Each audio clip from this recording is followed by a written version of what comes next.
All right, what's up, everyone? So I'm here today to hopefully briefly explain what cognitive function looping might be. So a lot of you may have already heard of this term. A lot of you may think that it's BS, bad science, and a lot of you may actually believe in it. And a lot of you may also have some misconceptions on it. I personally heard of it first from Personality Hacker with Antonio Dodge and Joel Markowitz. Shout out to them. And I found it to actually be true in my coaching experience that essentially cognitive function looping is when pretty much, for those of you who are new to MBTI and may not know everything because you just came from 16 personalities, welcome to the technicalities.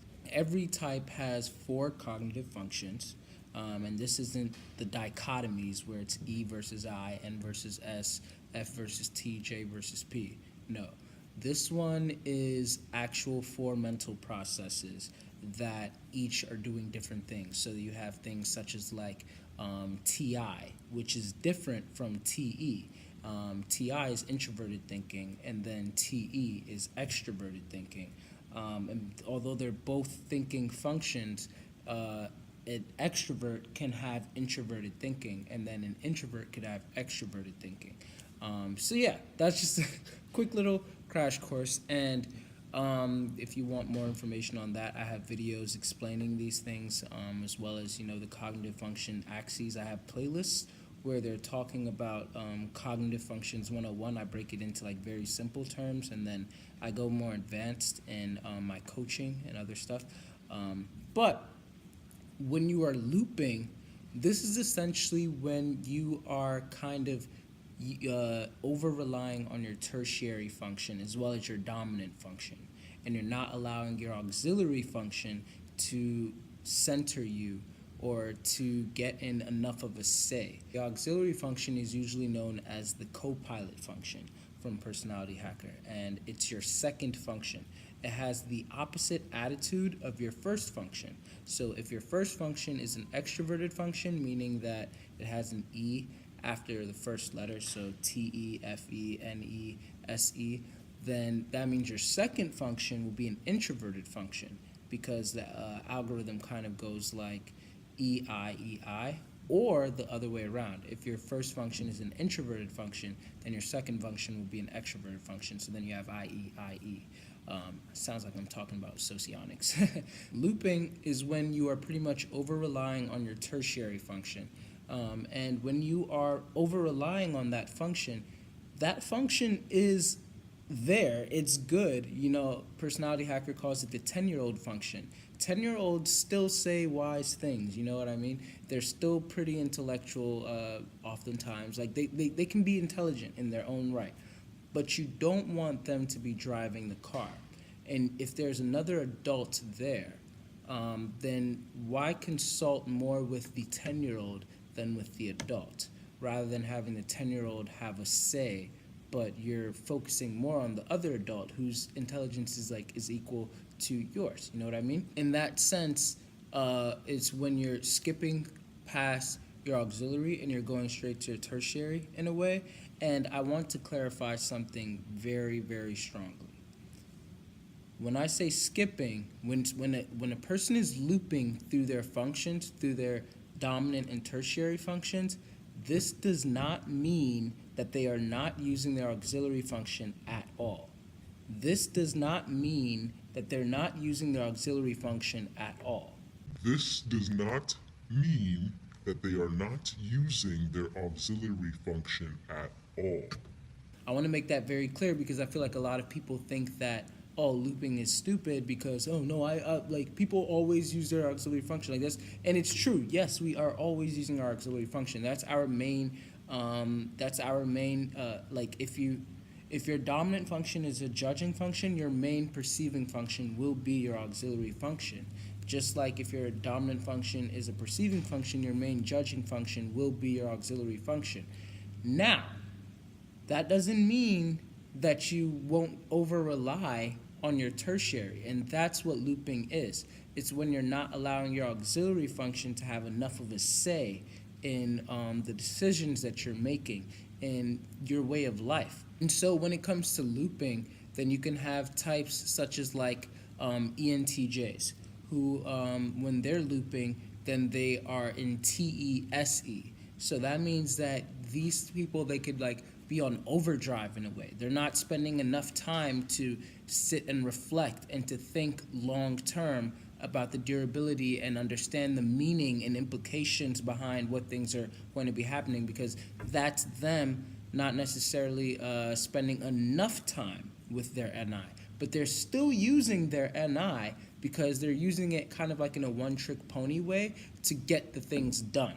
But it's just not going to be using it enough. You know what I mean? So you have the INFJs who can get into an NITI loop. I've seen a lot of INFJs who can get into that, where they're pretty much spending so much time in their head in theories and, you know, kind of like looking at all of these things that they may see as like facts. But then the truth of the matter is that they're not spending enough time going to the tribe and having their facts be refined by the tribe. And so then you have the INFJs who, like, you know, they're so introverted, they're so to themselves and everything, they're not spending enough time interacting with other people and sharing their ideas and thoughts, learning how to communicate it. But they're still at least using their auxiliary to an extent where they might be thinking about mankind, you know, as an FE, like FE. So, and when they are, you know, if they have to make a decision, then they're still going to go with, like, you know, oh, okay, what's best for the group possibly, you know? And they might be still going through a social code or social customs and stuff like that. But that doesn't mean they're using it to its full capacity or even close. You're still tapping into your auxiliary function, but that doesn't necessarily mean that you're using it the best way that it could, or even if you're not using it the best way that you could as like a developed person of your type, you're also not using it as a healthy version of your type. Because for me, and I made a video on this too, if you guys want to go check it out, I see it as stages. So there's unhealthy, then there's average/healthy, and then there's developed. Those are the levels that I have, and once again, you can go refer to those videos. But a healthy person of the type/average would not be looping as much. And developed person will be using their auxiliary function to almost or pretty much its max capacity. But a healthy person will be at least using their auxiliary function like enough for them to be able to keep some sort of centering and balance with all of what they're doing. An unhealthy/an undeveloped person of the type would still be accessing their auxiliary function, because you're always going to be accessing it to an extent, but they won't be using it as much. And in fact, they might start using it in unhealthy manners. Me being an ENFJ, my auxiliary function is NI. Kind of like in the same sense like with ENTJs, because FE is my dominant function and then SE is my tertiary function, my loop, which I've definitely accessed this loop a few times, could be an overextension of people pleasing in a way, you know, like trying to help people so much that I'm not valuing my own energy, that I'm just always on the go, always on the go, always on the go. I'm not really even in that sense, I'm not spending enough time to reflect on what would be the best way to help these people. Instead, I just kind of jump into action. So that FESE looping is keeping me from accessing as much of my NI as I can, which I'm still accessing my NI when I'm helping the people, because I'm still able to give good ideas, I'm still able to assist them and all of that, but I'll be able to assist them much better, and the longevity of my advice would be able to last much longer on the timeline if I were to spend more time actually accessing that NI aux. That's essentially what looping is, and the way that you can break out of a loop is by learning to access more of your auxiliary function. And pretty much there's a whole algorithm, once again, that I kind of believe in. So it's a school of thought that I ascribe to that I'll put in another video. Where if you're focusing on your auxiliary function, then all will pretty much go well for you.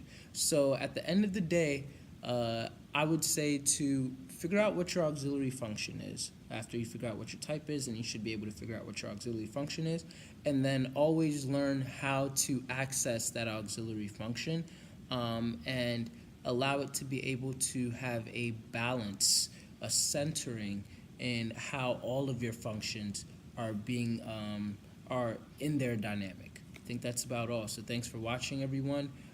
Leave your questions, comments.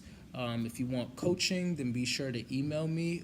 There's also a link where you can, so you can email me. I have the email in my description, but then there's also a link in the description where you could book a coaching session with me, and I can help you out with all of these things that I'm speaking of. I can go much more in depth with you. I can give you actual practices on how to develop your auxiliary function. I can help you with just about anything having to do with type, and I also offer, of course, like discipleship stuff, and I offer relationship coaching, if anything necessary, you name it, and type clarifications, of course. If you don't know what type you are, then I can give you an official profiling session where we have a one-to-one video chat, and for an hour, or with some change depending on the profiling session. Then I will interview you, I will take notes, and I will explain to you why I believe you are the type that you are in detail and in depth, so that we can solidify what type that you might be, and you no longer have question about it. So yeah, thanks for watching, and done.